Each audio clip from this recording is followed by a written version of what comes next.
বাংলাদেশ ও পাকিস্তানের মধ্যকার ৩ ম্যাচ টি-২০ সিরিজের প্রথম টি-২০তে আজকে বাংলাদেশের সেরা একাদশ কেমন হতে পারে সেই বিষয়ে আজকে আপনাদের সামনে আলোচনা করব।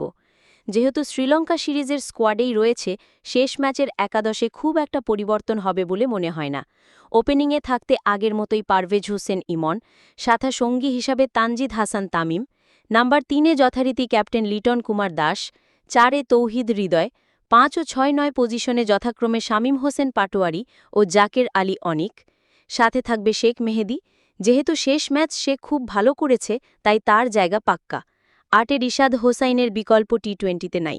৯-এ থাকবে মোহাম্মদ সাইফুদ্দিন অথবা তানজিম হাসান সাকিব, যে কোনো একজন, তবে আমি সাইফুদ্দিনকে এগিয়ে রাখব।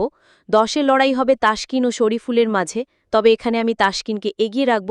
সে টুকটাক ব্যাট হাতে ছোট ক্যামিও দেখাতে পারে। ১১-তে মোস্তাফিজের কোনো বিকল্প এখনও বাংলাদেশে নাই।